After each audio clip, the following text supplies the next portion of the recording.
All right, I'm gonna bring this down. Hey, what's up? What's up? I am back with the next real estate lunchbox. Appreciate everybody from jumping on this.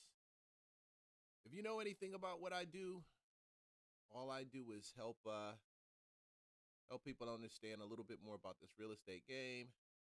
But we still gonna cover stuff like what's taking place in the local. What is it? See, I'm doing all of this myself. That's why I'm a little bit late, man. I had to, my computer just crashed on me. My actually not my computer. My was it my Google Chrome? Freaking Chrome. I love Chrome though. Chrome just crashed on me, so I had to reboot that because I had some things coming over that I needed to have in the show. Oh yeah, back with another real estate lunchbox. My name is Leon Duncan. I am your host for the real estate lunchbox, based out here in Atlanta. We talk about politics. We talk about culture. We talk about news. We talk about real estate. We talk about everything related to real estate. Doesn't matter. Talk about the money. We talk about getting the bag. We talk about money moves that people are making, the climate of the nation and the climate of the city, best places to buy, who's squatting, what's going on in Venezuela, and definitely what's popping in Somalia and Minnesota, Somalisota. That's what they call it, right? We talk about that. Just talk about anything that God puts on my heart to talk about. And I've always got some content, some really good content lined up for you so that you're able to see and know that your boy is respecting this flow. And I'm going to be real with you guys. Real talk. This is so necessary, more necessary than some people think it is. I was actually listening to and I'll probably play that video. I think I got the video. Yeah, I think I got the video. We're going to talk about content. Let's talk about that too sometime. Content, just not just in a general sense of content, but also content when it comes to what we do in this real estate space, because things are changing and I'm plotting ahead for this next pivotal change, which is going to shape some stuff. And I realized the way I've been doing business probably for the last few years has been crazy, insane. Congratulations. Well done. We're still here 18 years later. Brah, brah. Yeah, man. And what I do is I take this and I chop it up. So you might be watching this in the replay. You might be watching this attached to a clip. Who knows? But I just want to share every bit of value and everything that I can share. I'm sitting here in my home office. I meet here every day. Check out real estate deals. Look for real estate deals. Create content. Write contracts.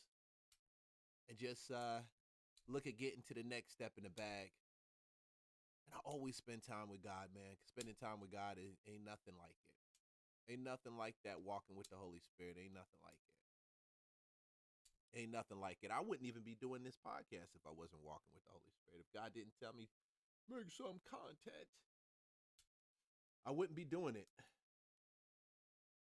Honestly, I'm the type that would just turn around and go completely off the grid, have no social, probably have it under a different name, Zumbana Momife.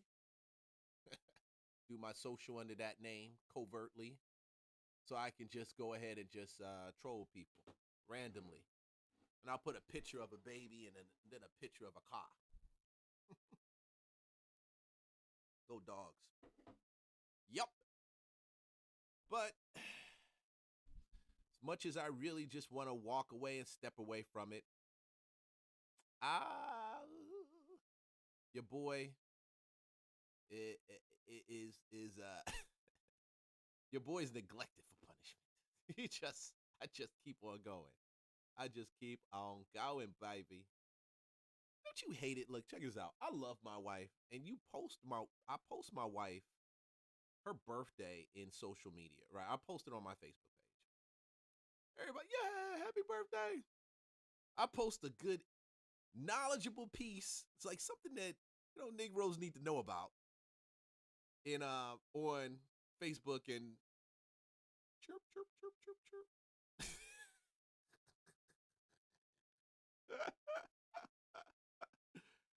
Oh, I'll post something like, yeah, we did one on AI baddies. I'll post that, chirp, chirp, chirp. I'll post Somalia is not an African country, and I'll post that. Since 1974, they don't recognize themselves as chirp, chirp, chirp, chirp. Some dude laugh.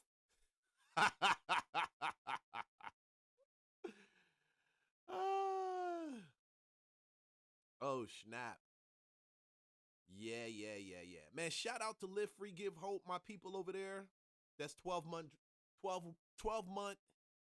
free rent.com. Yo, y'all popping. Man, guys, go to 12monthfreerent.com. Get yourself registered. It's a sweepstakes. They're giving away a 1-bedroom, 1-bath apartment. Utilities paid for and cover. Fully furnished. I done seen the flat screens myself. Fully furnished. Yup. Fully furnished. For 1 year, you can win it. 600 entries you can get in. I think it's like 10 or 12 entries where you can, I think you get it for free. And then when you buy merch, those are bonus entries. You get bonus entries for some of their cool merch. And $1 for everyone that you entered in. Ooh. Why would I do that, Leon? Because you either need an apartment, you know somebody that needs an apartment, either you want to add another door to your portfolio, or you just want to just give it to somebody and lease it out. Just short, yeah, door, same thing, whatever. Yeah, that's the reason why. Or you just want to give it to somebody. You want mama and them come and stand there. You know, mama in there come and stay there. You know, mama. But yo, man. That's what I'm here for. It's just to spread the good word. Letting you guys know that Jesus loves you, man. And this is a dope opportunity. I'm going to tell you, dope. When I say dope, it's a dope opportunity. Real Estate Lunchbox is part of the Leon Duncan, the real Leon Duncan brand. You can also check us out at the real Leon Duncan. That's a YouTube channel. You can also check it out. Check me out on my other YouTube channel, Atlanta Property Line, where we go through the city looking at real estate and real estate deals. Yup. And we talk about all the BS that you guys need to be avoiding in real estate. Yes. Boom, boom, boom. But yeah, man. Can't beat it. Like, subscribe on all channels. You can definitely check me out in the Patreon for all those money moves, exclusive content, things like that. Yeah, y'all like, you don't hate on your wife. You're like, okay, but I put this out. But yo, she's so gorgeous, for real. You know, I'm blessed. I'm blessed in the city. Oh boy, I ain't saying that right now, bro. Yup. But I got a bunch of stuff, man, we're gonna talk about today. I'm just slow motioning it. Oh shoot, look at that. Slow motioning it. Working on this real estate contract. I'm trying to get this thing in here. You know, man, I had a contract fall apart. I knew it was going to fall because the dude wasn't getting paid. Agents, negotiate your stuff up front. Please stop. Just stop. Stop all that extra stuff, bro. Stop all that extra stuff. Yup. And then immediately after, I get 2 calls. Investor. And it's built for an investor. It's perfectly built for an investor. Not somebody that wants to live there and then rent out the other side. Built for an investor.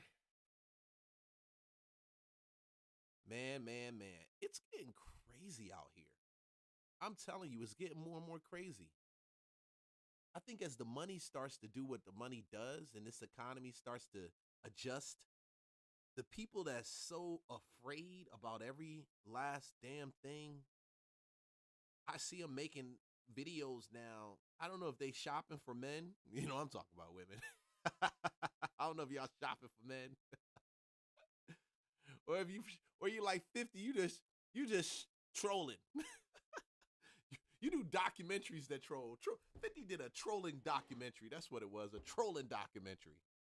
He just trolled him through a documentary. Then hopped on ABC. Ah, man. Real talk. talk. But man, I say it, calm down and be easy. I know the shit don't work right, and it's a lot of stuff I'm like, man, this is upside down right now. But continue to press on, press into that relationship, press into that conversation with God, man. It's really, really something that you got to do. You can't play with. The relationship, your conversation that you have with the Holy Spirit will change your 2026. And I'm telling you, anybody out here, you watch this in replay, no lie, no lie, no lie, no lie, no lie, It will change the direction of your life. Because the reality of it is right now, there's a lot of stuff that's changing and people don't know what to do. Fear is comes from that uncertainty. That's uncertainty of what do I do? Where do I go? Bills and home notes, apartment notes, all that stuff piling up. But there's something that happens when you get into the presence of God. He might be like you and like me and say, hey, go get that mixing board. You're like, mixing board? Why I need a mixing board for? Just buy it. Just buy it. Then he'd be like, hey, check out this app. You can stream this. Huh? Stream? Why would I do that? Who wants to stream? And as you can guess, I'm new to the streaming world, but not too new because I just damn well love this. Streaming is like talking in grade school when I was in grade school. You know why? Because every time I'll be talking, teacher tell you, I don't get a teacher telling me to shut up. That's what I don't get. I don't get a teacher telling me to shut up. Be quiet. I'm about to call your mom.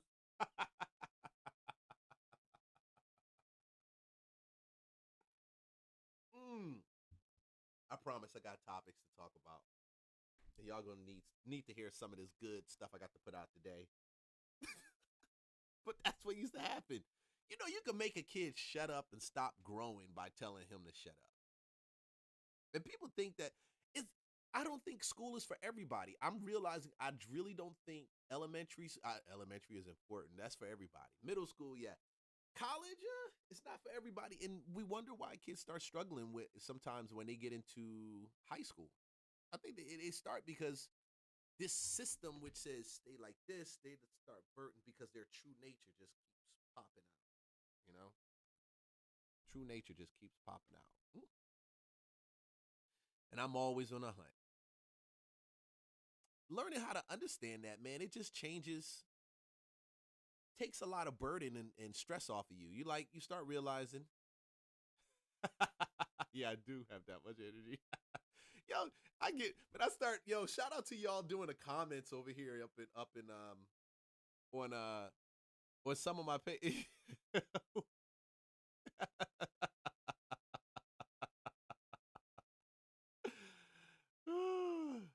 He has that much energy. Wonder if he has a job. Yes, baby, I do. That's what I do, yo. That's what I do. But thanks for liking, subscribing, and following. I'm just here Monday, Wednesdays, and Friday. I'm just here Monday, Wednesdays, and Friday. And my job isn't a job like yours. Shit. Man, I've been an entrepreneur since 2015, bro. It's crazy. Since 2015. Yep. Just a freaking entrepreneur doing shit. It's a lot of stuff. I'm going to tell you, I'm starting to see. I'm jumping on this. Yeah, since 2016. 2015. But I'm here just to inspire, to let you know that there is life outside of the 9 to 5. And we're going to talk a little bit more about that. Because a lot of stuff I didn't learn. I didn't know. I think I just hit my head, and I'm, oh yeah, let me change this. Oh yeah. I'm not gonna lie, I'm probably not I'm not gonna say that. I'm just a regular dude, man. Just a regular dude that just see shit and just talk shit. That's it. He might have a black belt. Yeah, I do have one. I might know how to fight. Yeah, I do. I might be prior service and I might love popping off rounds, but that is not has nothing to do with anything else. I just do that for sport. But I never advocate violence. I'm a believer that everything that you're giving, you got to learn to protect yourself. You got to be a protector of yourself, protector of the people around you. But honestly, outside of that, stay to your own, mind your own damn business. You know, so mind your business. And share your wealth, share your energy, your wealth with people. Share your information with them, and that's what I do because I'm so used to giving people information one on one. And you know when you do that, it's like, oh, okay, yeah. And then you talk to them about a week, two later, they ain't never did the shit. Like I just wasted my damn time. I might start doing some webinars for people that need to figure out how to deal with this thing that's coming down the line. But either way, let me stay on top. Yep. But when you do this, you go one too many. You go one too many. One too many. And there is a book, matter of fact, by Jason Fladen. Fladen. One too many. And it's a really good read, great read. I say it's a great read for any realtor. But, you know, I realized in the course of reading it and then moving on to some of the other marketing books out here, like the Alex Hormozi's collection and Russell Brunson. Some of these Negroes don't know nothing and don't want to know nothing. They just want to get a deal. They just want to close a check and just want to put some and keep the lights on. And that's all fine. But I think I'm more for the people that just want more. You know, they tired of chasing the business. They want the business to chase them. They know they stand sometimes around a bunch of people that may not necessarily be of their caliber, but they stand around them. So this is for you guys out here. Just so that you recognize and you realize that we're going into a different age. We're going into a different space altogether. And I really, really, really want y'all to be ready. Like, I really want somebody to really open their mouth and tell the truth. You know, tell the truth about what's going on. Tell the truth. Tell the truth and shame the devil. You know, tell the truth and shame the devil. Because at the end of the day, people need dough. People need money. People want to change their lives. People want to get insights. Like, people shouldn't be paying $25,000 to figure out and learn. Hey, for real, I shouldn't be doing that. People shouldn't have to do all of that to figure that thing out. We shouldn't.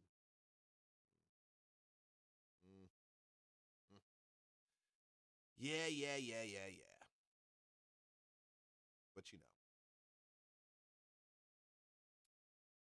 Oh boy, where do we start?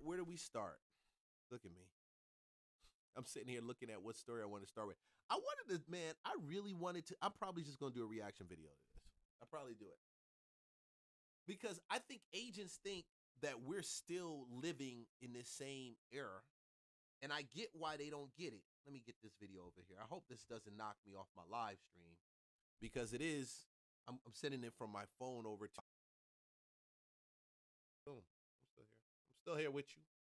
Still here with you, baby. Still here with you, baby. Still here. Okay. Let's go ahead and I'm probably going to take this one out of play. What I'm looking at right now is stuff I want to remove off the screen so I can turn around and put this on because I believe some agents really need to see this.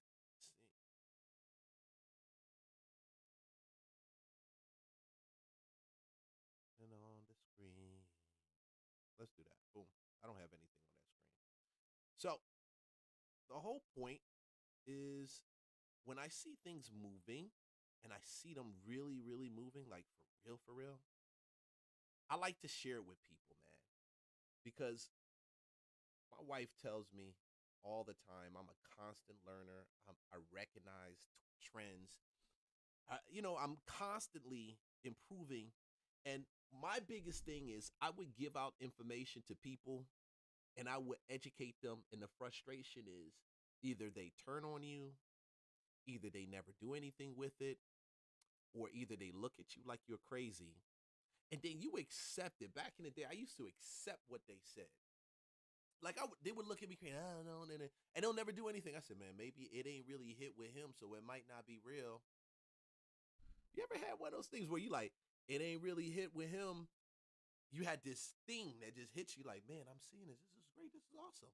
I think I should, da da da. And then you share with somebody, and you're like, he's supposedly a friend, and you get that crazy look. Yeah. Then they go, I am such a proponent right now, and I was telling my kids last night, don't look to people to validate your ideas. Don't look to people to validate you. Because everybody looks for that. And the people that don't look for it tend to be the people that go against the grain. And you know what's crazy? When the people who don't look for it act like they go against the grain, or they mavericks, and they just some average ass motherfuckers. I'm telling you, just average. I mean, no sense of fearlessness. Don't take care of themselves. But yeah, they get some maverick energy. They get some energy like, yeah. On Facebook, on digital, yeah, man. But in real life, there was a scripture Paul they wrote. I think Paul was writing to I think it was Romans. But either way, they were talking about, I think it was Romans, or was it Galatians? But he was talking about, yeah, y'all talking about, oh, I'm mighty in my letters. This is the abridged version. Paul said, yeah, but I'm mighty in my letters, and in presence, my weight carries it. And I started realizing, when I understood what Paul was talking about, more and more, not everybody is on the same level. It's just not. A lot of people around you are just not on your level, and you just need to accept that. And you need to say, congratulations, well done. I decided to leave you in the dust. I mean, they're just not there, and it's not their fault they not. Yeah, it is their fault they're not there. They're just not there, and that's cool. I think now I know. People say I think. I'm telling you, I really, truly do know that when you embrace that, not just in your mind, but also in your actions and your activity, your life changes. Your life changes. And you'll see glimmers and it here, and you'll try to like figure out. And I'm talking to the ones that know it. Y'all know it in your soul that God made you great and that you've always been great. But you kind of move with the crowd, you move with the people that's average. So you're trying to figure it out. I'm here to tell you that feeling that you feel is the truth. And it's not an easy road to walk down, but guess what? It is the best road to walk down. It's the road that you want to. You want to be a scholar of the culture. You want to be a scholar of the people around you, of world events. You want to put your hand to the plow, and you want to create wealth, money, assets, build them. Don't let these niggas tell you nothing. Just do it.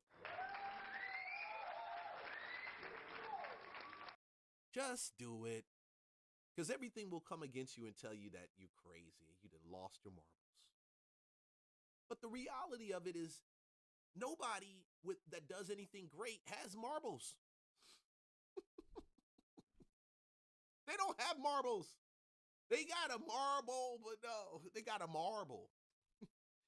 I gotta watch this new episode of Stars. I ain't gonna take too long with this joint right here. I need to do a movie review channel because I love watching some of the best movies out here, bro. There's some really tight movies and shows out here. And then there's some whack stuff. Hollywood is leaving for sure. Like it's left the room.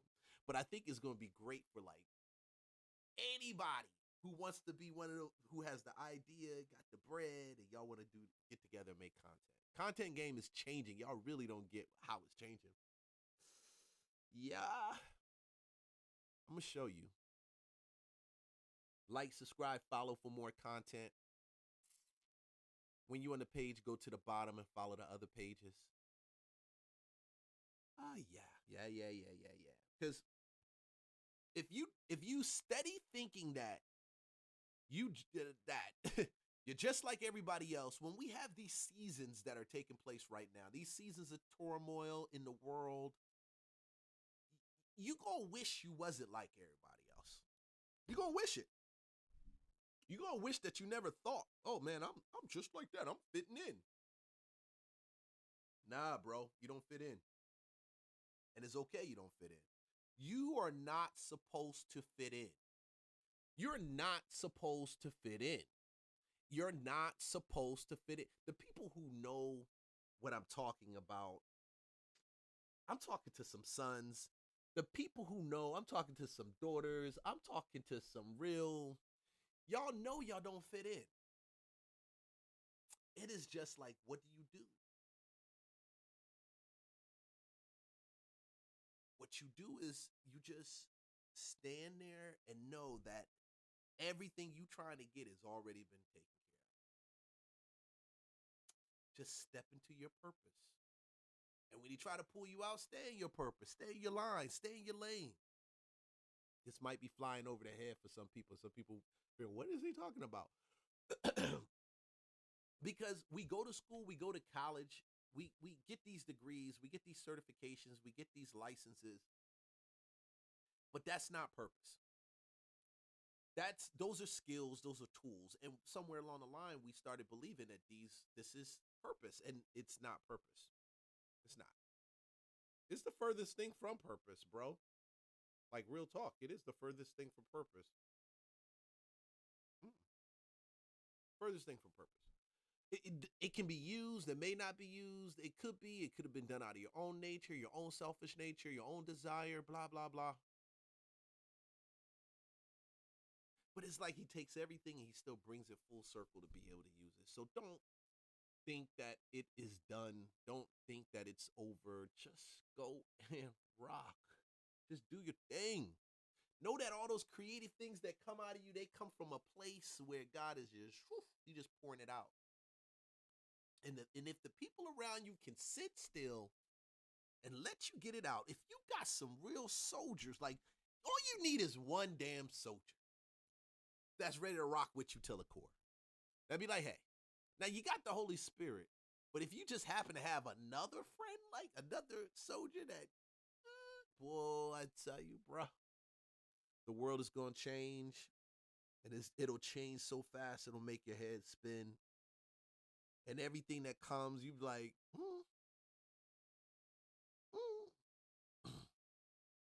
Yep. Because I'll have the haters watch me and they'll, what is he doing? And then I'll have the lovers watch me say, yo, there's some good content, boy. But you know the thing about Google, the thing about YouTube that Facebook don't have, TikTok don't have, none of them have. The thing about it, it will search through the algorithm and find the like-minded folks who just may agree on just this one thing. And it'll say, listen to this. That's why Alphabet is that's why they so rich. That's why it's getting so big. And they smart. They not going to drop the ball on it. And I know why they not, because they know somebody else will come and scoop it up and they'll have to buy them out, or they won't.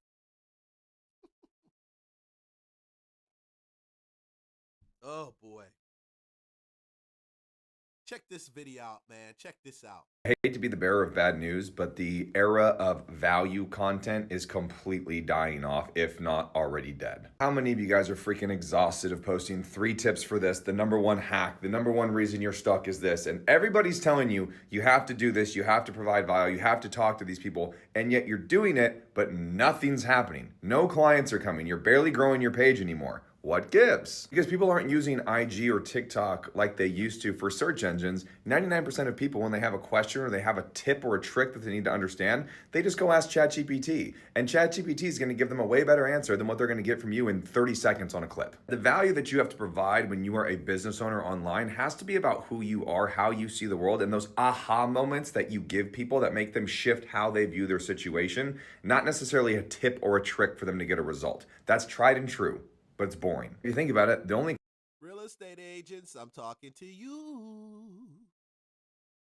Insurance agents, I'm talking to you. Lenders, I'm talking to you. You guys lived in this place of vanilla where you can hide behind all your tips and all your little strategies you give. And we don't never got to see your personality because you just want to say your little tip and then hop off. Bye. Those days are changing. Yes, you will know what I feel and what I think about world politics, and damn, you'll know what I feel about that listing and that showing. Just let you know. creators or business owners that are growing by giving tips or tricks are the ones giving you tips and tricks to grow your business because you can't grow your business by using tips and tricks. Come on. I want to feel you inside of your content. They messing with you, Smokey. They messing with you.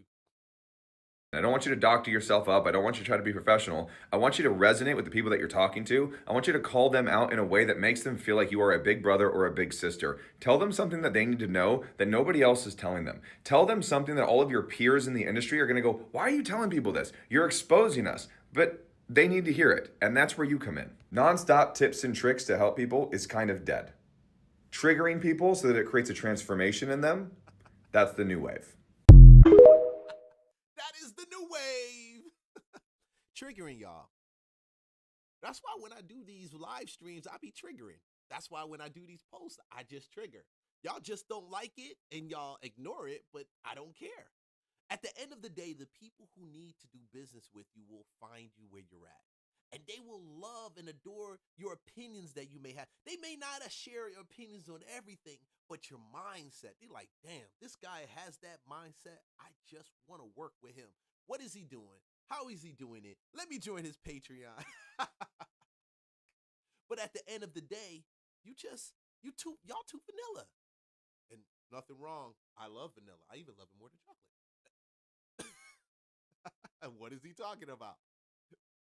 I'm talking about the ice cream, bro. Stop. Chill out. The flavor. No. But at the end of the day, some will, some won't. So what? Next. You just move on. You just share your humanity with people and move on. Because at the end of the day, I would rather know what you took place with you in that horrible listing and how it went your way and how you figured that thing out a little bit different and some ideas and the smells. And if you think about this, not necessarily trying to get my business for me to list it with you or do anything like that, but you just want to talk and just share the wealth of knowledge that you've experienced. That's it. That's it. Yes. Like, subscribe, follow for more content. Like, subscribe. Yo, we gonna follow for more content. Let's talk about some stuff. Cause when I saw that, I said, man, that's a great shoe. I love that. I said, damn, that's good. I need to share that. Nobody talking about it. People ain't talking about it. They scared. They scared, homie. They scared. They scared. They scared. They scared. They are scared. Yeah, let's do this. Man, you know what? Let's talk about this. Where is this at? I want to talk about this. I was going to talk about this little shooting that happened, but I want to talk about this real quick. Let's talk about this. What we've discovered and what we do know, which Tyler Perry, who else? Some of Oprah Winfrey and some of the other ones won't tell you, won't share with you. They'll rather invite you into the best Tony Robbins seminar that they're hosting or come and check them out on their own network. But they won't really tell you the real shit. They won't tell you the real truth about entrepreneurship because the deception has been in our Black community. I know that for a fact. Jokers look at you when they be like, man, your shoes must be bad. Bro, what's up with them shoes? You know, you're like, man, I'm working out, I'm just trying to get the business going, dude. I may not have cut, but I'm just working on trying to do. Uh-huh. Okay. All right. That dude ain't got no money. That dude broke. He ain't got no money. He ain't no entrepreneur.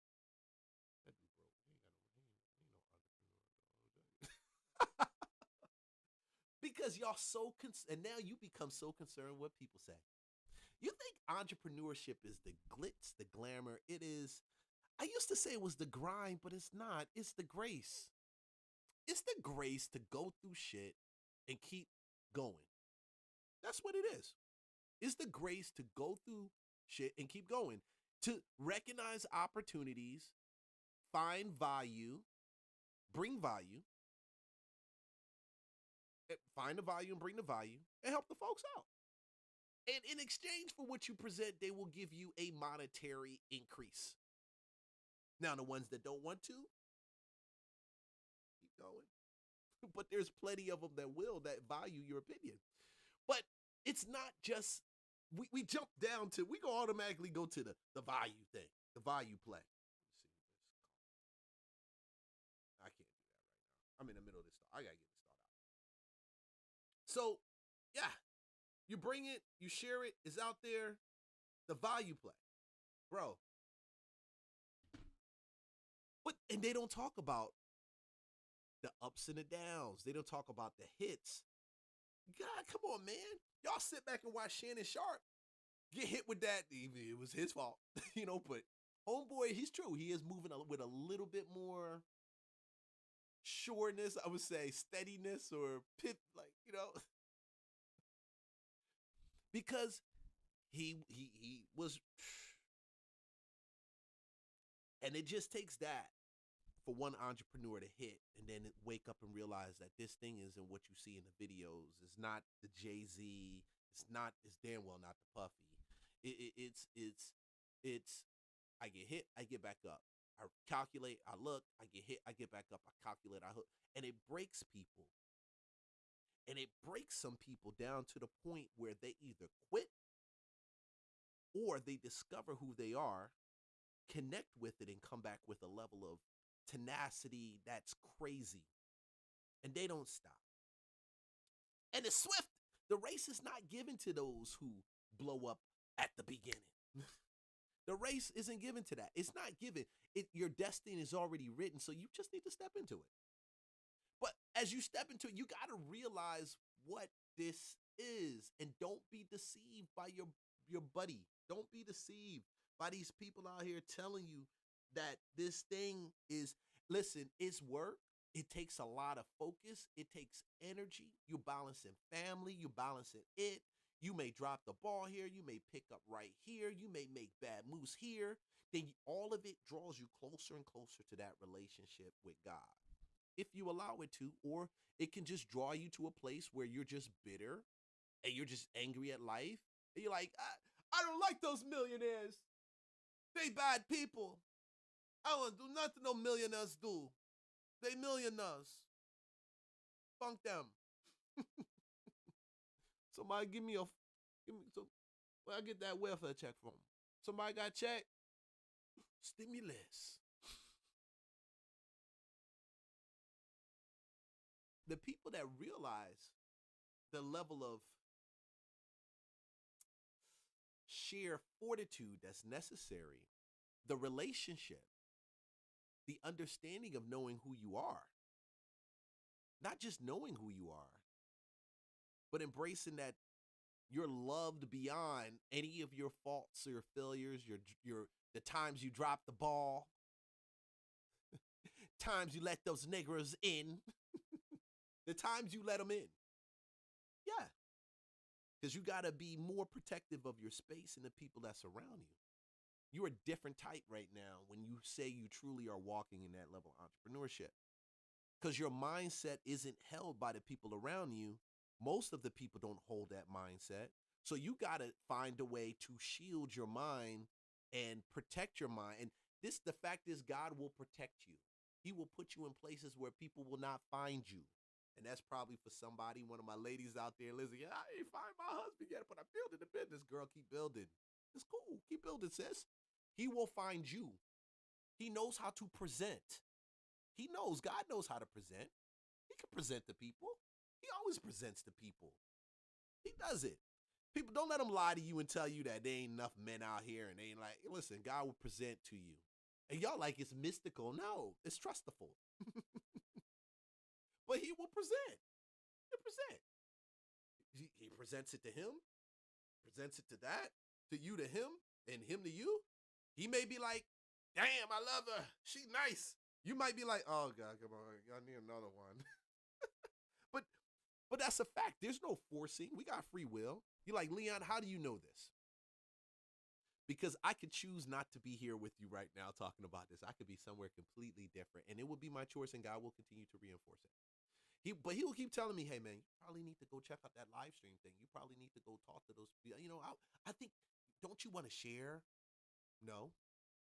Well, I told you this. Okay, I got it.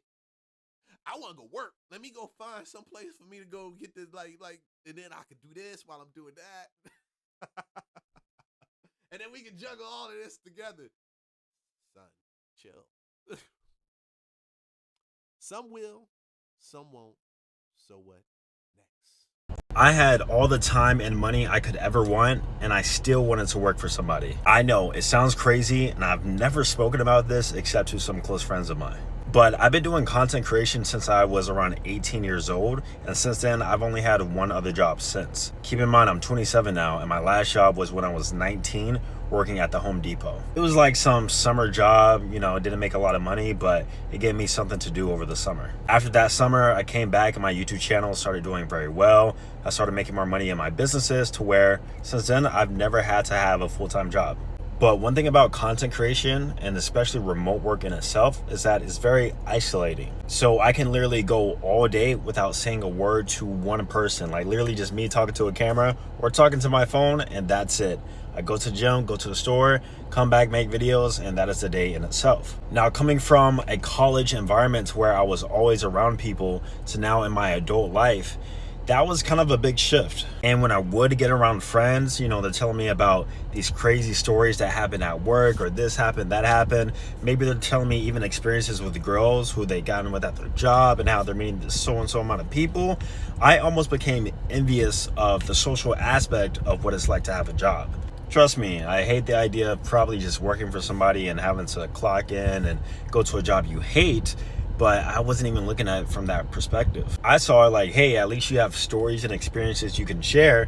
Whereas me, all I did was train chess and talk to a camera all day. And I remember it was probably like 2020, right before the pandemic, I was actually considering getting a job at Foot Locker as a sales associate, because not only did I want to train my sales skills, but I knew that job would allow me to meet a lot of people and from there just gather different experiences. I've also considered working at a nightclub, at the door, or maybe even being a bouncer.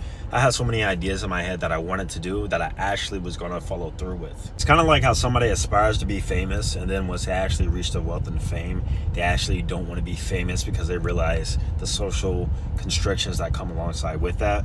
All in all, every part of human life is important, from financial all the way to interpersonal relationships and your social life. So just know, as a content creator, you're going to have to put a little bit more effort into the social areas of your life if you don't want to go crazy. But it's just funny how we always want what we don't have. Some other person will honestly kill to trade places with me, but sometimes that's just the way it goes. It's just the way it is. Things will never But change. also, most of the people That's just the way it is. Oh yeah. Adapt, overcome. that is glamorizing it, the point of glamorizing it is always going to be to sell something. To sell something. Yeah, it's not being true and being honest with people and telling them about the hard parts. The hard parts is what you need to know first, because before you start this, you need to know what you're in for, or else the comfort and the security of a job a good paying job might be for you, and that's not a bad Ain't thing. nothing wrong with that. That's nothing wrong There's with nothing that. wrong with that. You know, like during the pandemic, early pandemic, it was like nobody was really working like that, and it was like entrepreneurship. It looked lit on the ground, but the conversation around it is not all the way authentic because most entrepreneurs are not really breaking down to people how difficult this really is. You know what I'm saying? You can have some crazy months, and you can have. They won't tell you how difficult it is. I've had $50,000 months and then negative $1,000 months. They don't tell you how crazy it is, and it doesn't stay like that. But it does. It doesn't stay like that if you unless you stay like that, then it stays like that. And they, a lot of people never said it. They didn't tell me how challenging it would be to be a real estate agent, to grow like business, and then even the people you pay to actually tell you about your business and how to grow the business, they in most case gave you fluff, and then you're trying to figure out, hold on, okay, I'm doing this, why isn't it working? Because really what they gave you was some in a bottle type of solution that was bullshit. It really was. And they didn't think it was, but if they've been practicing it for the last 10 years, they still think that it works when they practiced it 5 years ago, before they started coaching. So, I mean, hey, this is one of those sports that is you just got to get in. You just got to get in. Low months. Yep. And sometimes you can have droughts that last an extended period of time. And everybody not built for that. Mm-hmm. So, and if you're not built for it, the first thing you're going to do when that happens, you're probably going to run right back to your job, quit your business. Anyway. Yeah. Mm-hmm. Oh, yeah. I thought about a job. Every single person. I thought about a job. You know, I actually went back and I did this thing with this. And it wasn't that I was really deficit. I should have been doing more deals. And somehow, stuff happened. Deals went bad. People got under my skin. I got upset. I don't want to do real estate no more. So I went to go work for a tech company. Nah, you don't fit right here. No, we don't train them to do that. But it works. This is the way. Oh no, we got to stick to this SOP right here. This is SOP. That I know that's ran a successful business has thought to themselves at one point, a 9-to-5 wouldn't be that bad. They all have, and if you haven't, you have a hobby, you don't have a business, because running a business is miserable. It's terrible. It's so lonely. It's so stressful. I love it, but it's miserable. People glamorize business owners as if it's this super awesome, nice lease. It sucks. It's miserable most of the time. Now, he's going really far in. It doesn't, it suck. I mean, why would you do something that just sucks, period? No, it's not that. It's not. It depends on what you got on the line. It just depends. It depends on if you did your due diligence, if you planned it out, and even you could plan it out perfectly and it's still not nailed. But still, it depends. If you see the opportunities, it just depends. But it doesn't suck. Honestly, it doesn't. But it does sometimes. You're like, oh, damn. I just want to get to that next level. time. The times where it's good, though, it's awesome. But it sucks most of the time. At least with a 9-to-5, you're getting a paycheck no matter what. I work most of the time for free. If you run a business and you need someone to suffer with, follow me. I just started a brand new business, and I'm going to be suffering for a while. Hey, I say some people don't belong there. But yo, hey, he may just be suffering for a while. Who knows? I don't know what type of business he got. I had great times. I had bad times. And why do we still do it? Because one thing a friend of mine said, which is another entrepreneur, investor, real good at what he does, man. But one thing he did, he stayed in that pocket of this. Like, this is what I do. Now he's growing to another level, which is great. But he had the fortitude to stay in there. And he said, man, I mean, we talking about freedom, or we talking about rich? Or we talking about rich? Or we talking about wealthy rich? So there's levels to this. Some entrepreneurs make enough where they can experience the freedom of just traveling and live in this place and do it. They may not make a ton of money, but it's good enough where you don't have to clock in, and they can also add on to it. And some of them are just happy like that. because there's a space you do go to when you make a certain amount of money. Yeah, that's true. You become a target, and there's a lot of other stresses and work that go with it. You got to decide that for yourself. There was a point in time where I just wanted freedom, and I thought what I had was freedom. It was okay, but it wasn't like freedom. You know what I mean? It was cash flow coming from a business freedom. It wasn't freeing. When I understood that freedom is not just my freedom, but it's the freedom of like my whole clan, my whole family, like I need everybody around me to be free, then it's like, okay, we need to change the way we're doing it. And then you start looking at what you're doing, what your business model is. Then you're like, man, look at the foundation. Is this foundation strong enough to build this for all of these people, either now, in the next 5 years, or 10 years? And then you look at what you're doing, you say, this ain't gonna get us there. I mean, it may get me there. I may be comfortable, but I need everybody to be comfortable, God. What we got to do, how we got to change it, then God be like, hey, this was just the beginning. I just want to show you what we building on top of this. This is because this is just one piece of it. And that's my faith. You can have whatever faith. If that's, you don't believe in God, that's good for you. God bless you. May his face shine upon you. He causes the sun to shine on the just, the unjust. But man, I tell you, if you don't have a sense of faith, a sense of courage and confidence, some type of drawing that says it's not over until it's done, like until I see it, you know, because it's already over. There has to be a sense of destiny. There has to be a sense of destiny in you. There has to be. And like some people are like, oh, destiny. He got a lot of energy. This for the people that need it. Some of y'all don't need it. Y'all don't need it. Y'all cool. Because entrepreneurship is not for everybody. And we preached it in our culture that it is for everybody. No, business acclimate is for everybody. Everybody should know business. But just because you know business doesn't mean you are an entrepreneur or should be an entrepreneur. That's different. That's different. Social media glamorizes entrepreneurship and running a business so much because no one really shows like, hey, here's me working on my desks for, 8 days in a row. You don't really get weekends. There's not like Saturdays or Sundays don't exist. I haven't left the house in 4 days and I've only hit the gym once in the last 5 days. I've probably had a collective 3 meals maybe, all ordered on Uber Eats, by the way. And I probably had 100 Zins and 10 protein bars. I'm barely getting any. You guys could probably see it in my eyes. I'm like a World War II shell-shock veteran. If you want good shit out of life and you want to live like a really rich person that does a bunch of cool shit, you're gonna have periods where you're fucking killing yourself for work. And that's what it is. No one really fucking shows that. It's all, here's the Lambo and college is a scam. You know what's a fucking scam? Entrepreneurship. How the fuck am I content with avoiding a 9 to 5 when I'm working fucking 7 to 3 a.m., bro? That makes no sense. My man is right. He right. He like, I'm trying to avoid a 9 to 5. I'll be up at 4:30 at night, and sometimes my wife be like, yeah, listen, you need to go to bed. I'll stop at 5, 6, whatever I'm building, whatever I'm doing, whatever I'm creating, whatever I'm promoting, whatever I'm putting out there, whatever I'm getting ready. Sometimes I'm like in a season of just building, like blah, blah, blah, blah, blah. God.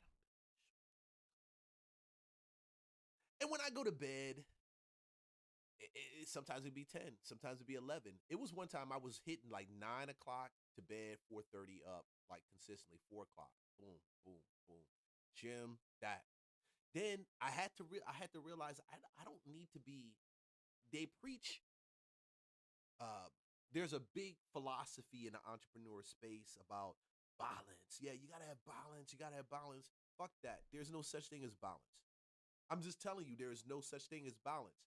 Throw it out the window. The only true balance, I keep telling people this, is what is spoken to your heart and the passion is spoken to your heart to do at that time. And I believe that's God speaking to you. Not out of your selfish desire, but like, man, I just got to work on this more. I just want to spend more time on this. And you can run for that time, but you got to know your mix. Like me, I need that. I can go with 5. I can go with 5 hours. I love 6, but I can go with 5. I can run with 5 as much as I need to run with 5. But some people need 7. Some people need 3. Some people can go with 2. I looked at the Prime Minister of Japan. She can go with 2 hours of sleep a night most of the time. I'm like, damn, 2 hours of freaking sleep, yo. Different culture. She got a lot of stuff to prove. So you sitting around chasing balance. Hermosi said it one time, and I was like, damn, yeah, that's freeing. That's freeing. There is no balance. The balance is what you need and how fast you want to get to where you want to get to. That's your balance. I enjoy my family, but I also enjoy this. So I have those tug of war seasons where I'm like, more of this, a little bit of that, and more of my wife like, hey, I need you, baby. Blah, blah, blah. You know, I just want to, okay, cool. Bang, bang, bang, bang, bang. Back to work. Man, but you do what you do, and you just do it, and just stop whining and all that little complaining, man. Yeah. Because this stuff does put stresses on people's relationships, and I can understand how, because you're dealing with 2 different things. Like, you're dealing with a passion that you're pushing through, and then a passion you're pushing through, and the next person may not, your spouse, you might have, it takes damn well enough conversation. We definitely got to keep talking. And don't think you can't. There's no, I can run out and just do the hell what I want to do. No. So if you're young and you're building, oh my gosh, build hard, build fast, commit, go down, do it. You get a family, you got responsibilities, and those shifts that take place, they take place, and people want to make it seem so crazy. No, it just requires you to be of a listening spirit. Like, you just got to trust. Sometimes you got to trust your gut.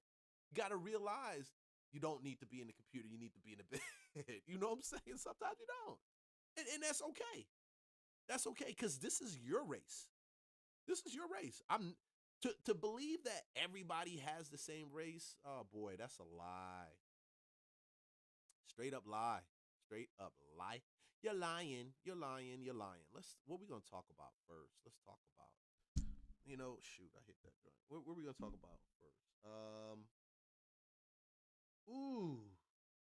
Man, let's go to Atlanta real quick. I want to do this in Atlanta. You want to do Atlanta, AI,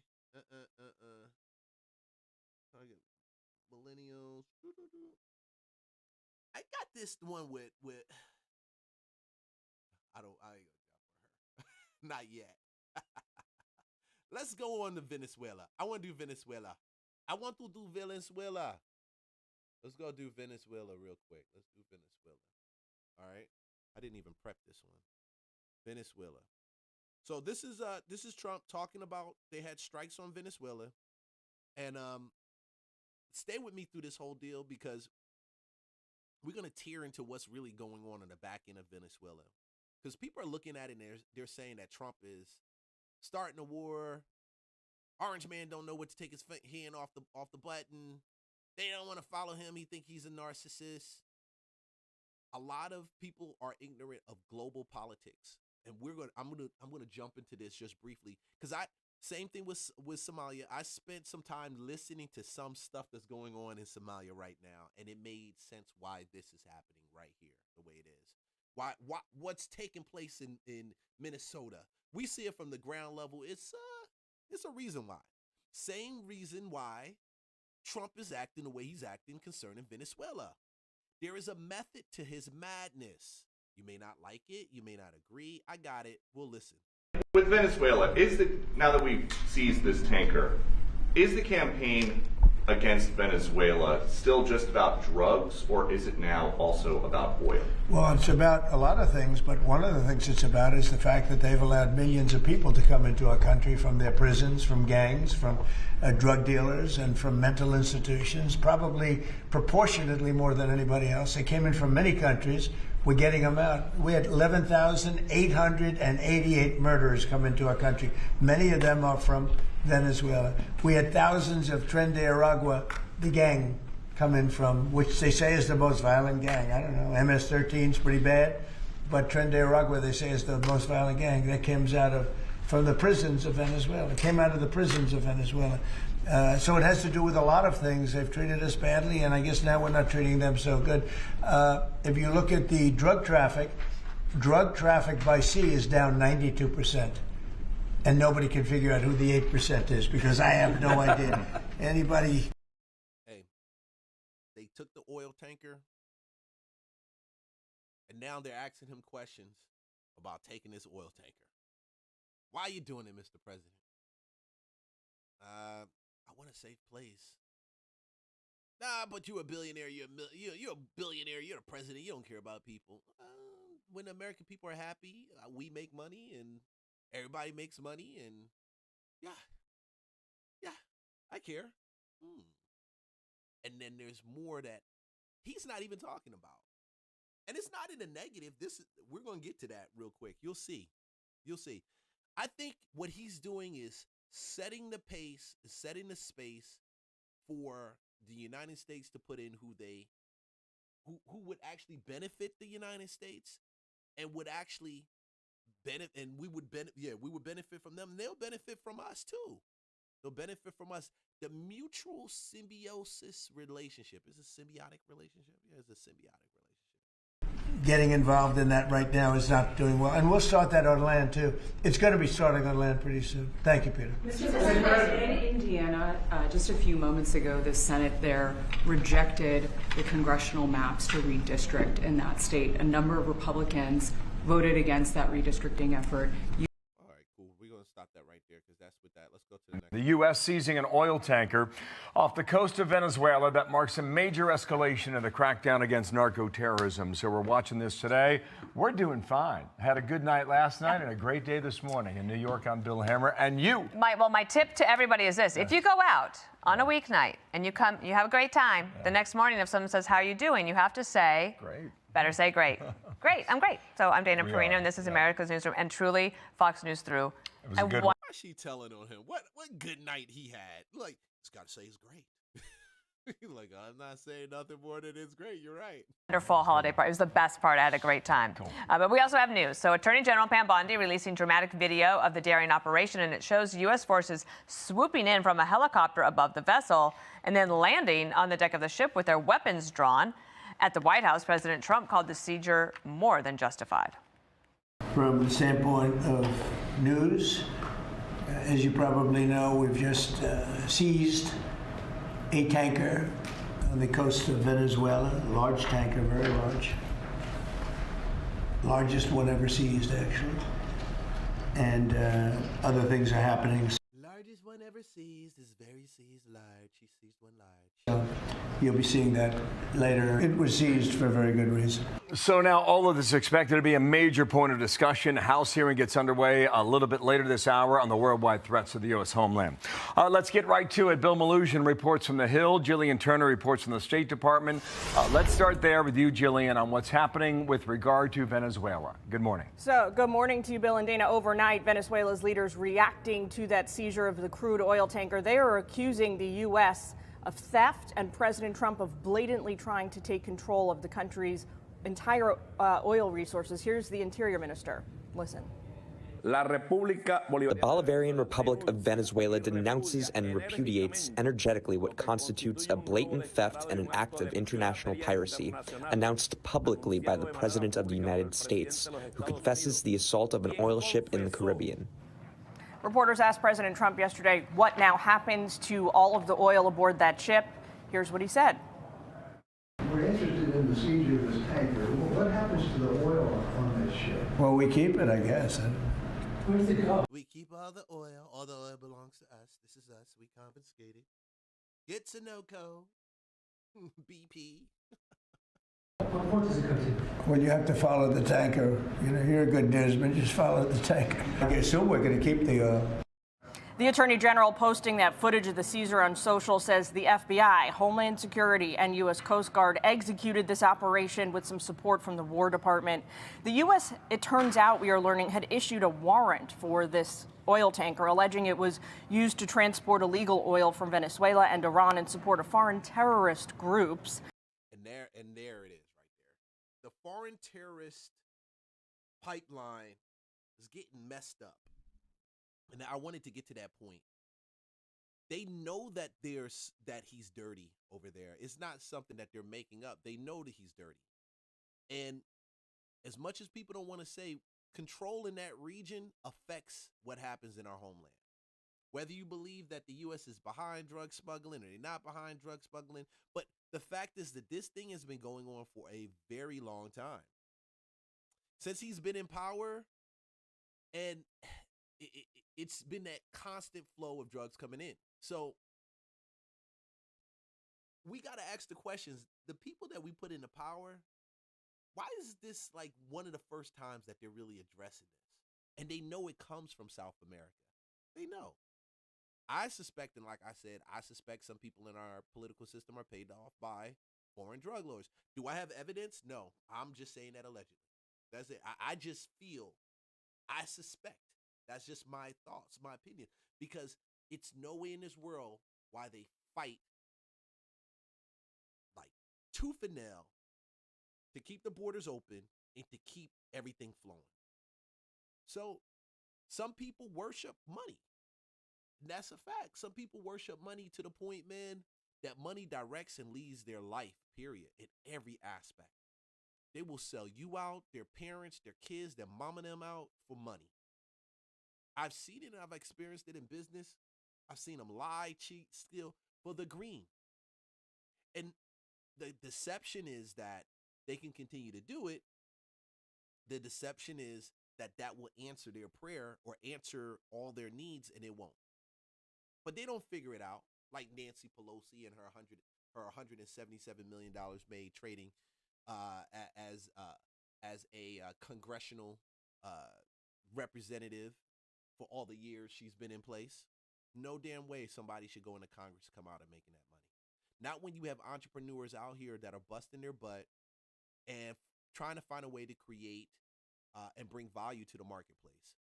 And they don't bring value. They just keep bills hung up. Those bills just stay in orbit, floating around, just like Marjorie Taylor Greene said. They bring it up, they put it in front, and it doesn't go anywhere. Now, I don't want to make this so heavily political, but it is. It is. And we need to know this because as things like this is going to ripple into our economy, you're going to find, I very much believe that money's floating around here. And let's go to the video. Venezuelan dictator Nicolas Maduro, meanwhile, has been rallying his supporters in Caracas. No more Vietnam. No more Somalia. No more Iraq. No more Afghanistan. No more Libya. No blood for oil. So we learned from the president himself yesterday he has not spoken with Maduro since their shock phone call last week. In a sense, it's not surprising, though, because the president since then has continued to push for his ouster and still does not recognize Maduro as the legitimate leader of Venezuela. That is quite the speech, quite the soundbite there. Jillian, thank you. We're watching all of it. Thanks, Department of State. Dan. Back now to our top story. Keep a very close eye on this. Breaking news, the U.S. stepping up its fight against narco-terrorism. Seizing a tanker off the coast of Venezuela that was carrying... So let's speed this up to this point right here. Those and cut off the resources will continue day and night. What is the end game here as you see it, Rebecca? Well, this is actually a perfect example of Venezuela's connection to these other authoritarian powers, too. Iran. I mean, there is a deal penned between the Iranians and the Venezuelans in 2022 to help one another. And as you said, Bill, so Venezuela wants to evade American sanctions against Iranian oil, for instance. So it has this barter regime, essentially, where it exports heavy crude on these tankers to Iran, and then Iran refines it and can ultimately export it then to China, because China has a high demand for oil, refined oil. So there's this web of authoritarian countries increasingly collaborating to harm the United States. And the Trump administration, I think so rightly, interdicted this tanker that has been sanctioned for several years now. Would you expect this to happen again, Rebecca? I do, as long as the Venezuelans are foolish enough to continue to try to get, under our nose, essentially, whenever we have such a heavy naval presence, Coast Guard presence, Navy presence in the region to shut this down. So just to make it long story short, they're just evading sanctions and Trump is holding them accountable. That's really it. And from the outside, our news media wants us to believe, hey, our country's getting involved and something else going over there, blah, blah, blah. These guys conspire against our country. They conspire against it, whether they're creating their own type of currency to the side and to circumvent the U.S. dollar, or whether it's, oh, yeah, we're going to sell to the U.S., but we're going to sell to them, knowing that the deal is you only sell to the U.S. If you're going to sell to the U.S., if you're going to sell to them, sell to them. All these moves that they make. But there was also one thing that I was Welcome back to Take Out. That when I was looking into this a little bit more deeper, was that there's been outspoken protest against him for a while now. For a while. So he assumed office, in 2013? And since then, he's been in that position. But check this out. Thanks for hanging out with us. Venezuelan opposition leader Maria Corina Machado has made her first public appearance after 11 months in hiding. She's in hiding because she fears for her life inside Venezuela. So he's using a narco to actually take out his opponents and people that oppose him. And she's one of them that opposed him, okay? And when Trump sees that, one thing I notice about Trump, whether you agree with it or not, he always does it. He likes to bully people, right? But he doesn't. But he has this sense a lot of time as bullying people for bullying people that bully people, And that's one thing I noticed about his personality, But you do have you do have it right now where the opposition can't speak out in Venezuela, and that in itself is an issue. That in itself is an issue. And he sees it while you're also using narco dollars to ship fuel and working with them to funnel drugs in. It's like, man, they just bad all around. They're just bad all around. Machado arrived in Oslo, Norway, after her daughter accepted the Nobel Peace Prize on her behalf. CBS News has learned quite a bit about the difficult and intricate operation to get her there. Our Lilia Luciano spoke with the head of the mission that achieved that pretty surprising result.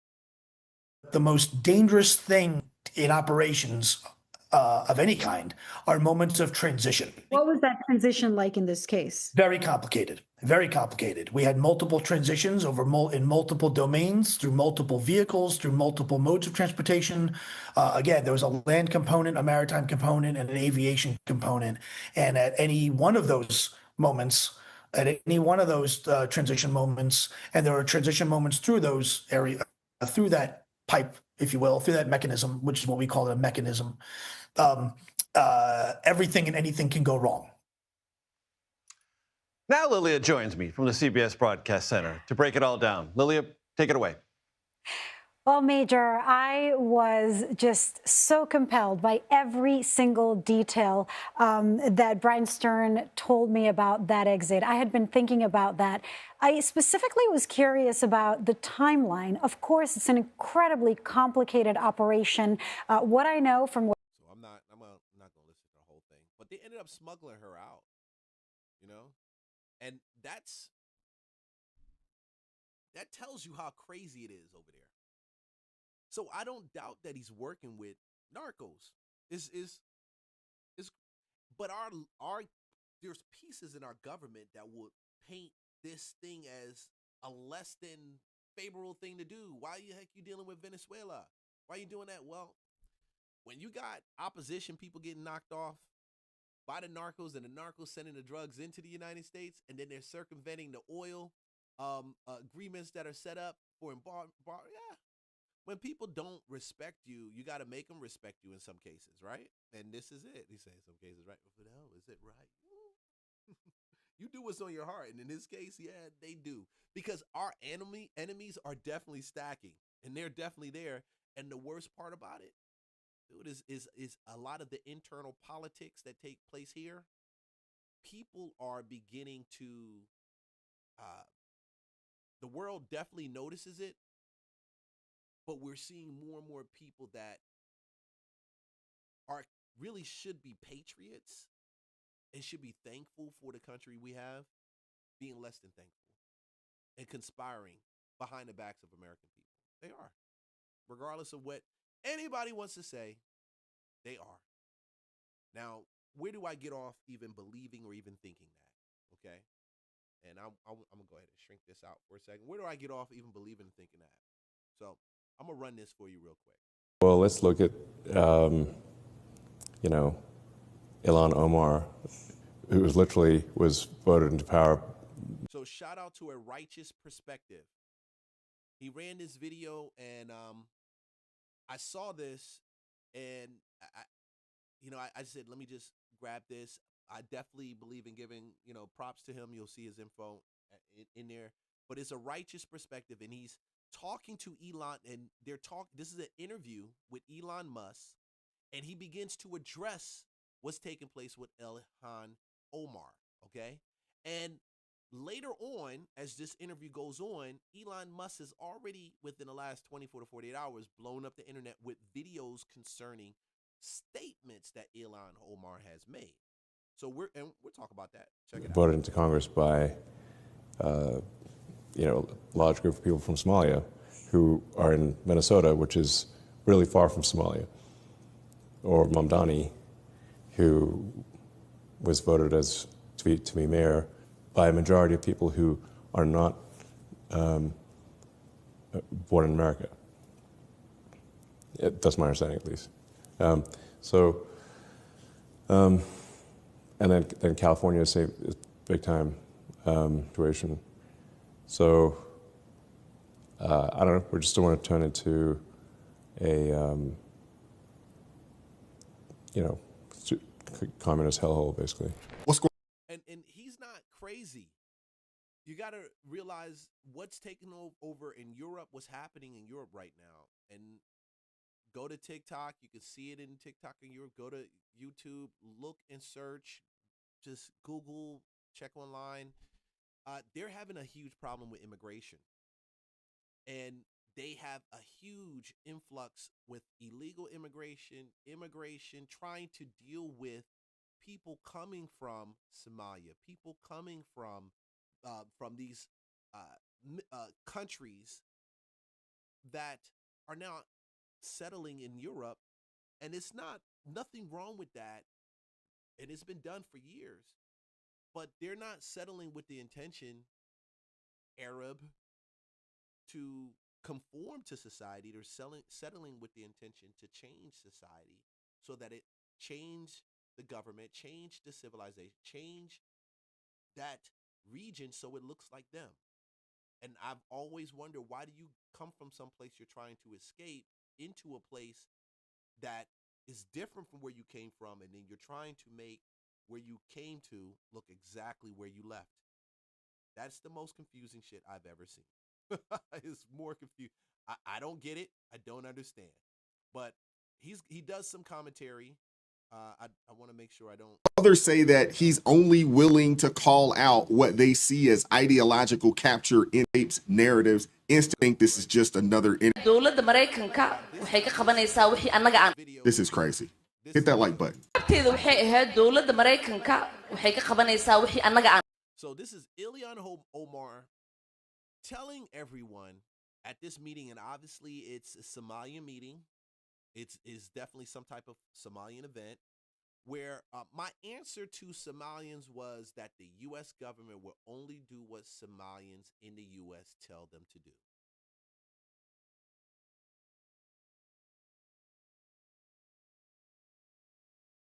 And you say this not to insinuate hate against Somalians, because not all Somalians are the same.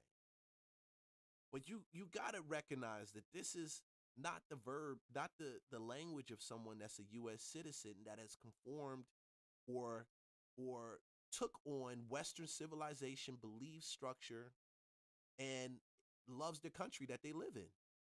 That's not the type of language. We don't sit back to conform the country to it who we are. dowladda Mareykanka qabo waa kalsoonidaas inaan isku qabno annaga Soomaali haddii aan nahay wadankan. They will do what we want and nothing else. They must follow our orders, and that is how we will safeguard the interests of Somalia. Annaga ku nool wadankan wadankii aan annaga tax ka dhiibno waaye waa wadankii gabar idinka dhalatayne ee Congress-ka fadhiso intii aniga aan Congress joogo wadanka Soomaaliya called herself one of your daughters. How do you be a daughter of Somalia and you're a daughter of the United States? For as long as I'm in the U.S. Congress, Somalia will never be in danger. Its waters, Indian Ocean, will not be stolen by Ethiopia or others.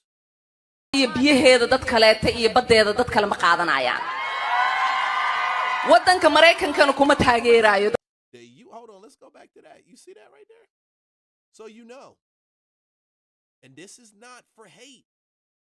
You got to realize this is what's taking place. These are the conversations that are being had, and there's nothing wrong with addressing this. The U.S. will not dare to support anyone against Somalia to steal our land and our ocean. How can you say what the U.S. is going to support and who the U.S. is supporting and won't support? And that's the ripple I think that's taking place right now. It's the ripple. Because verbiage, conversation like that isn't the type of conversation that you have when you live in a country that took you in from a war-torn country, an unsettled civilization, country, society that was falling apart, interfighting, tribalism. Why do you bring that over here to advocate for a tribalistic society that has no intention of conform? It's not a Western society. Wow. Telling them to sleep in comfort knowing that I'm here to protect the interests of Somalia inside the U.S. system. That's very packed. There's a lot inside there. Somebody can argue and say, hey, man, she's saying it because, you know, she's just trying to represent her country. Now, is it Somalia first or is it U.S. first? What is it? And I tried not to. I didn't want to come at her like this. Honestly, I've got other stories I wanted to talk about.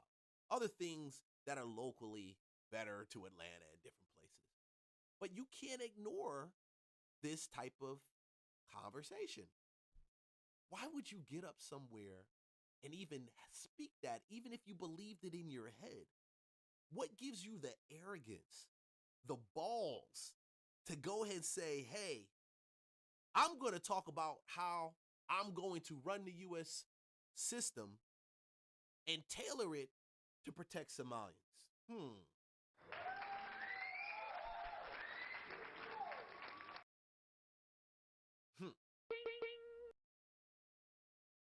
Do you see what I'm talking about now?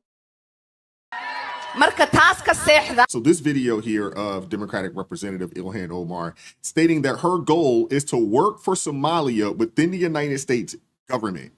I don't know about you guys, but this sounds a whole heck of a lot like treason.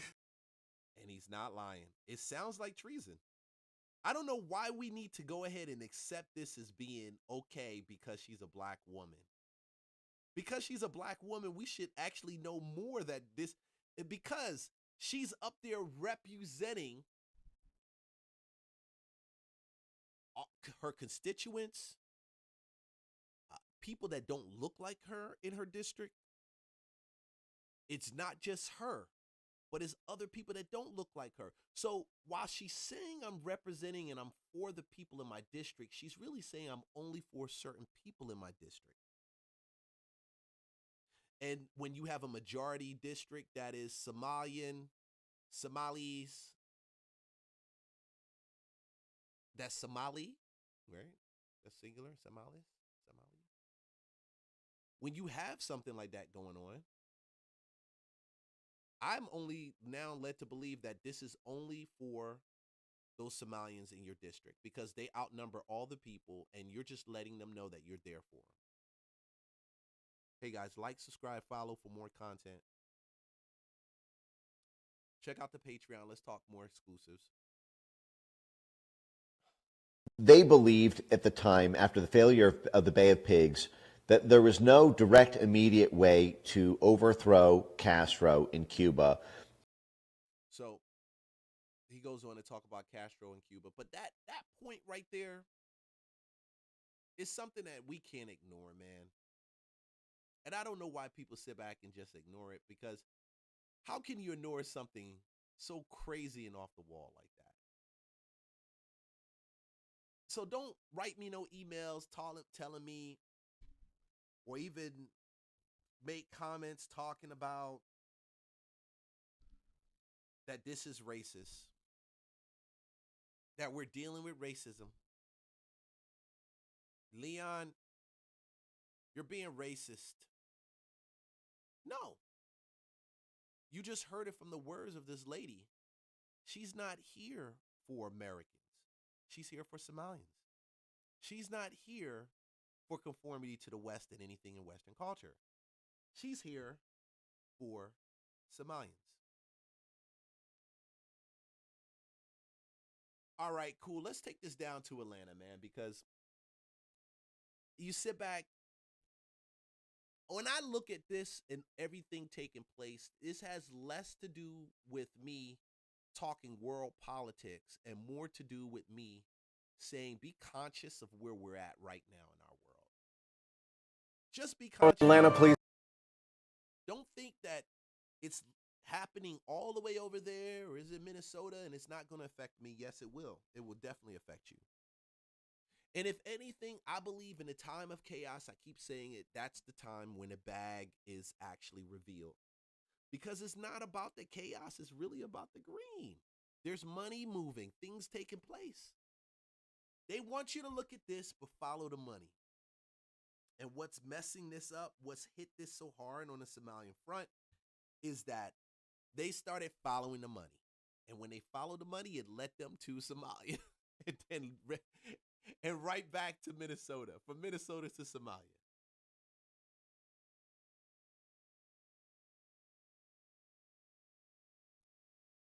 Y'all better stay out of them people's pockets. Y'all better leave them alone. Y'all ain't learned nothing from COVID. Y'all running these deals and these scams and different things. Let this find you wherever you at. You better leave them alone. Because nobody's got time when people are dealing with, when the government's shutting down, when they're trying to get more money, when they're doing all this different stuff.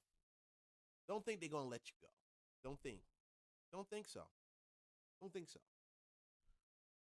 Because until Trump is out of office, and even with Trump leaving, I don't believe it's going to stop. I think this issue has been brought to the light of the American people, and it will always be a conversational piece. Because we clearly know right now, even with our brothers that may believe in, you may be a Christian and you may, oh yeah, I'm a Christian, but I lean more Democrat. All I say is this. I lean more conservative because I believe more in capitalism. And I believe that we should turn around and use our gifts and our talents to add value to our country. And when we do that, when we create, we push our society, we push our economic system forward, this industrial system, we push it forward. We make it where people now can go out and take the knowledge, see the tools, build upon those tools, and have better lives, build better lives for their family. Not give everybody everything for free. And with 85% of Somalians receiving government assistance, I said, yeah, don't be them. Don't be that. Don't be that. Don't be that. In the DA's office, still working to determine if a homeowner will be charged after shooting 2 juveniles accused of stealing packages off of his porch. The shooting happened in southwest Atlanta around 3:30, just down the street from Mays High School on Celeste Lane at the Villages of Cascade Townhome community. 11 Alive's Cody Alcorn live outside of APD headquarters, where this homeowner is still being questioned. Cody. That's right, Ron and Jennifer. Of course, his interview will be crucial. Listen, people are tired of your YNs running around stealing, doing reckless shit. People are tired of it. That's why this dude opens up shot. And I'm not going to say that he's right for doing that, because somebody stealing your package doesn't warrant you shooting them or shooting at them. God, unless you got a package of gold, which most of the time that shit is covered and is insured, or silver or something precious, it can be replaced. But to take YNs out because they stole from you, I am a believer that they do need to be court and they need to be handled. But the parents need to be dealt with also. Mostly, like, how is it your kid is rolling up in people's houses and stealing packages right in front of their house? And I've seen it multiple times on TikTok. And it's the holiday season. And they ain't got money. They ain't got money. People, some of these people, their money's a low, yo. And you gonna turn around and your YN gonna be stealing stuff, and you don't come around and tell them. Got the Amazon guy about to walk up my lawn. Boy, I tell you. And I had the little lawn sign, don't walk on the lawn, and the leaves are out, so but your YN's doing that, man. They need to be working for Amazon. Oh. And it's insane, man. It's insane.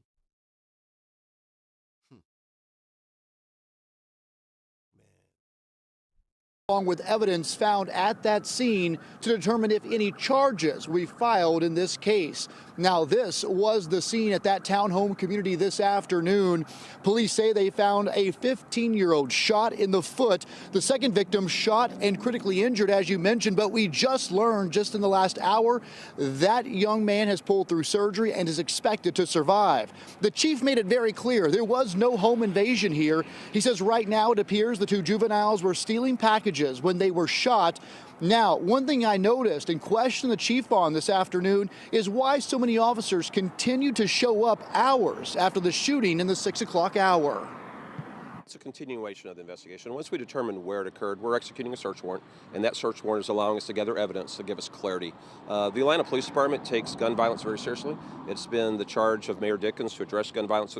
Yeah, they really take that thing serious, man. I took my Land Rover into Land Rover Buckhead. Yeah, I'm putting them out there. They treated me good after the fact. They replaced it, but somebody, I mean, just to get an oil change, man, they freaking steal my pistol out the car.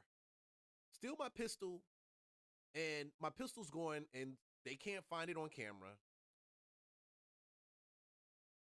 And I get a call a couple months later, and Land Rover did right by me. I can't blast them totally, man. Honestly, I'm living in Atlanta, good place. If you in the Army, yeah, it's a good place in the Army. No lie. I started training when I was drilling. When I was in the military, I was in Atlanta, and 9/11 hit, and I was on base. Is a place that a lot of people don't know about in Atlanta. That's a military facility out here. And I saw 9/11. I'll never forget that at that station. I'll never, bro. We thought it was a video game. But I take my gun into Land Rover Buckhead, man. I take my gun in. I take my Land Rover, bro. They steal my shit. They steal it. Land Rover covers it by paying me the cost of the gun. But I think it's like 6 months later, I get a call from Atlanta police, Atlanta public schools, that my freaking gun was discovered in some middle schooler's bag going into the school. I'm like, shit. How does that make me feel? Dude, that makes me feel, dude, I got kids. I got a middle schooler, high schooler. All my stuff is under lock and key. All my kids know. They had access that day because I freaking took it in and I didn't lock that glove compartment. So if you're somebody and you carry, you need to know that. Normally I take it out and I got it on my person when I get out the car all the time. And I don't know, this day and they've had it for the last year and a half, 2 years. And I got a call and they said, so they take that thing serious because they've had it. And then they called me and told me, hey, we found it. We got to hold it. It's an open case. I'm like, damn, how long is this case going to stay open? That Glock is a double stack. I like that freaking Glock. But I got a better one since then. Me and wifey roll with matching. And we train and we teach and we're responsible owners, and I'm responsible. My kids know.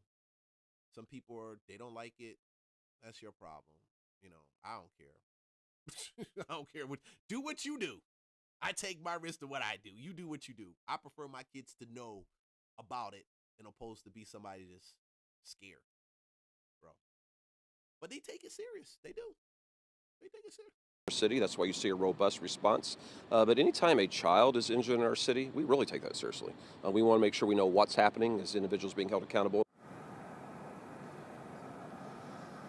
This case, no doubt, will gain a lot of attention. It already has online. Many will debate if this homeowner had the right to shoot these two juveniles. Now, earlier this evening, I spoke to a criminal defense attorney from right here in Atlanta. He's been practicing law in Georgia for more than 20 years.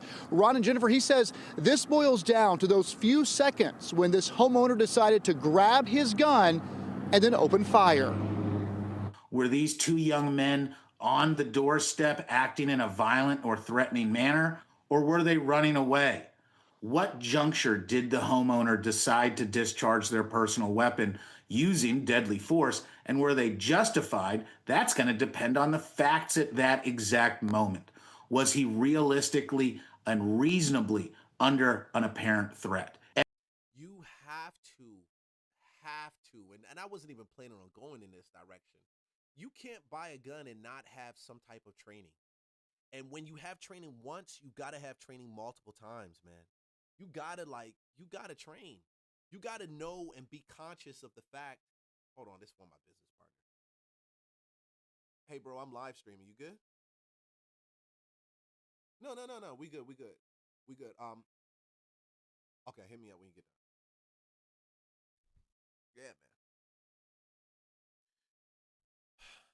Shout out to Live Free Give Hope. Man, 12monthfreerent.com. Hey guys, like, subscribe, follow for more content.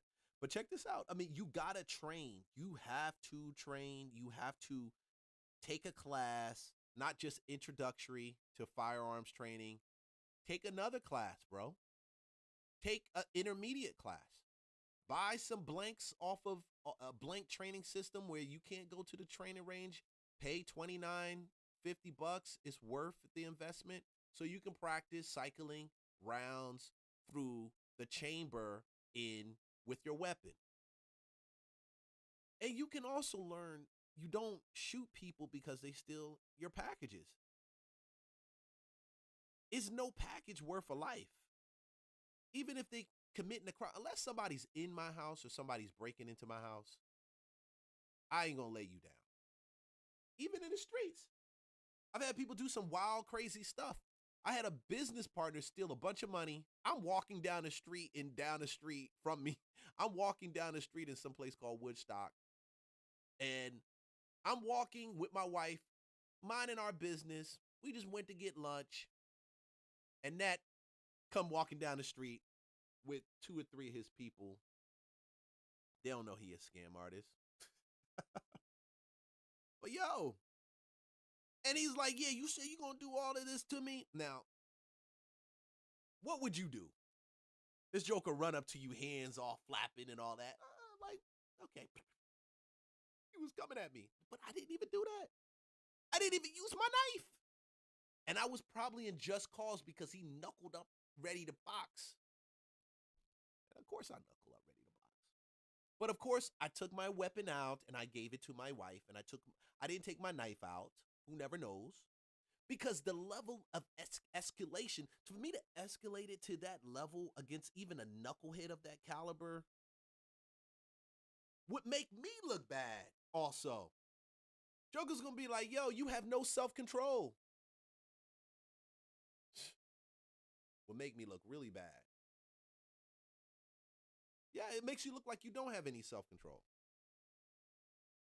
You can't knuckle, you can't box. That's what's up with these young cats too nowadays, man. Y'all can't, they don't really box. And then the old heads, oh yeah, dude, you don't realize this fight thing go happen. It don't matter if you 50, it don't matter if you 35, it don't matter if you 60. You figure it would change, but it happened. I guess he's a knucklehead. But why would I escalate it to that level? Why would I do that? So I got smoke for the homeowner too. It ain't worth it. And some of y'all need to keep your YNs under control. Y'all really do. Whether they waterboying down in Midtown, or whether they over, running up and snatching up packages. Man, we're going to show all these packages that get snatched up. Because there's a bunch of them. People don't like that. People working hard for their money right now. Every dollar go as far as they go. So I get the frustration. But, bro, I mean, was he trying to kick down the door? If they were trying to kick the door in, then I'm like, okay. I'm anticipating violence. Ain't kicking down my door. And if I got him on a ring, I got you in video, I got your face. We got cameras, we see you. They clocking you. I'm like, that's way too much. And you're gonna ruin your life over exaggerated, over just because you can't control your emotions right there. Because you upset, because you mad. Aggravated assault with a deadly weapon. Murder too. That's what they get you. Then you get that felony and you try and figure out, oh, the man don't like me. Nah, you didn't take time to study, sir. Didn't get time to learn something. And I'm not saying I know everything. That's not what I'm saying. I'm not. Because after it even happened with that knucklehead, and just before we even got into it, the cops rolled up. This is my wifey. Hold on. Hey, I'm streaming. You good? I'm going to call you back. All right. I'm fine. If I would have put her on speaker, she would have loaded off on me on probably her last deal. Like, they still have it, did you know?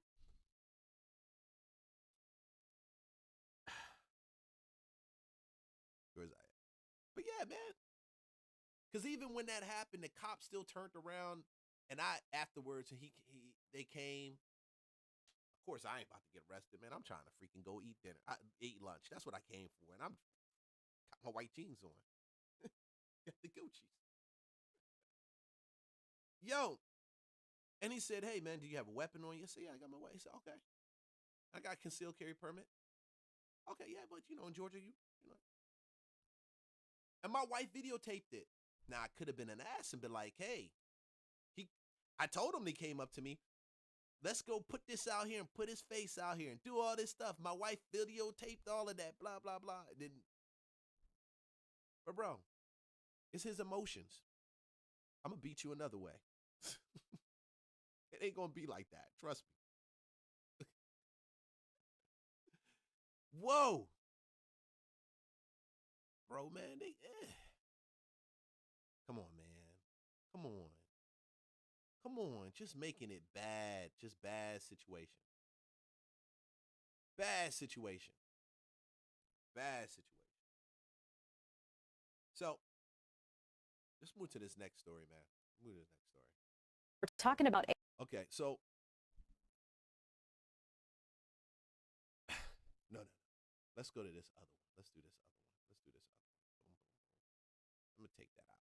Let's do this one because this happened, and let you know, this is happening more and more as the economy gets more and more crazy and ham. This is happening more and more. More and more. And it's going to get more crazy and ham.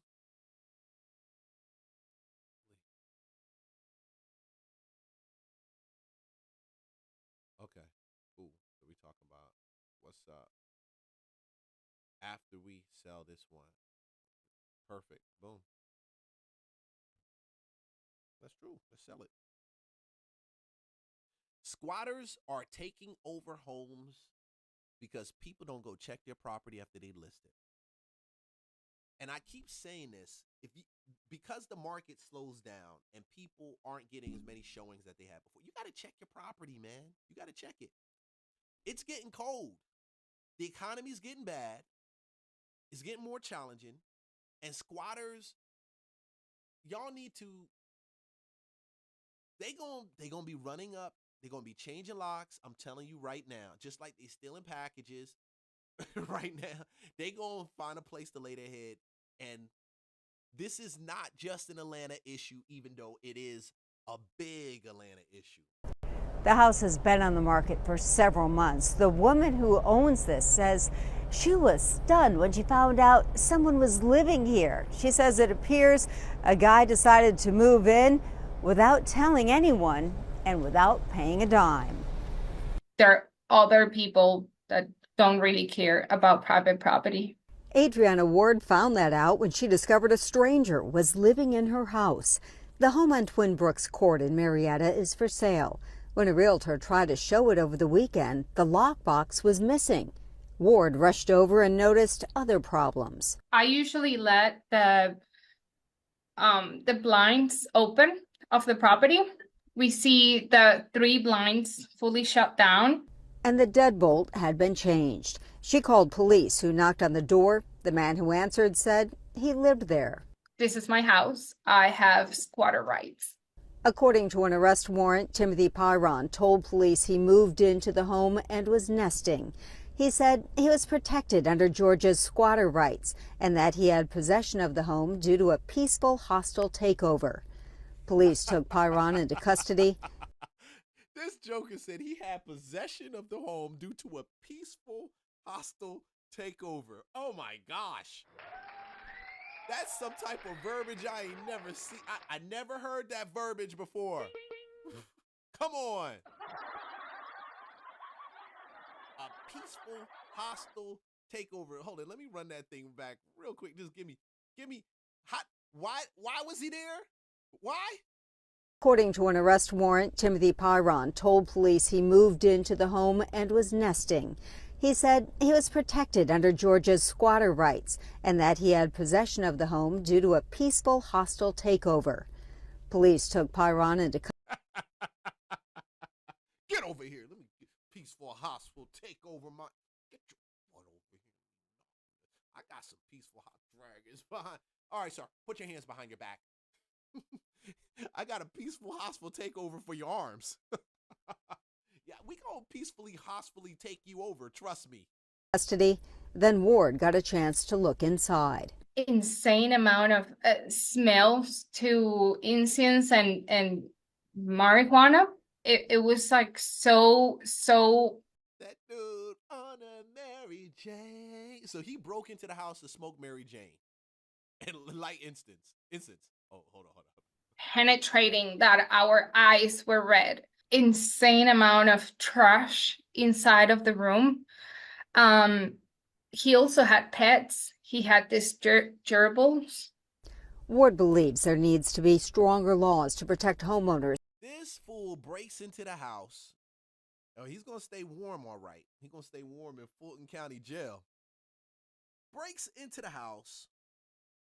He calls it a peaceful, hostile takeover. So he can light incense, smoke Mary Jane, just don't pick up after himself like a dirty bum, and bring his gerbils in. We need mental health help so much, I'm telling you. And we don't need a mental health crew. I ain't for all that. I mean, but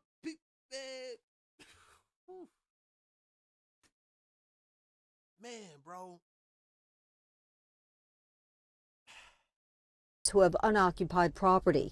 Pyron was not arrested for living in the house. His only charge was criminal damage because when the deadbolt lock was changed. Hold on.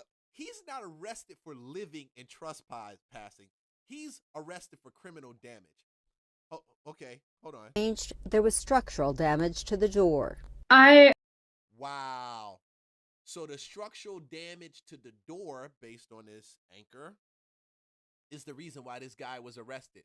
So that means if he did not commit any structural damage to the door, and he was able to, let's say she left the window open. Shit, I'll give you, don't do this. Don't do this. And he crawled in, and they did that so they wouldn't have arrested him. Oh my God. Y'all need to, that's why I say these laws, dog. Y'all need to, somebody gotta know that something's messed up with that. Somebody gotta know that's screwed up. They gotta know that's screwed up. I wish this don't happen to anyone else, because it is really traumatic. Ward says she believes the man had been living here for 4 or 5 days. And today, 7 News getting results in the case. Y'all doing the same thing over there in D.C. I told you it's getting cold and the weather and the money getting funny. People need some place to stay. Between the D.C. homeowner and the woman who was squatting in her home. Thanks for joining us tonight. You're seeing it right there. I'm Scott Thuman. And I'm Michelle Marsh. Our Washington, D.C. reporter Felicia Ashley has been exclusively reporting on this story for more than a week now. Today, a judge. Okay, before I even get further into this, like, subscribe, follow. I'm going to give you a tip.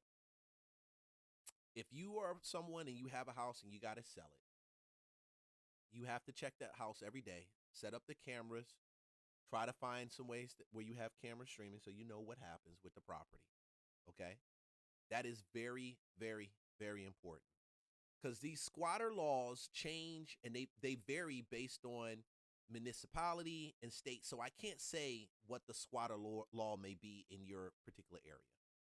But the way you avoid that, in a lot of cases, in my opinion, is making it where the house does not look like it is on the market for sale, because some people target specifically properties that are listed for sale.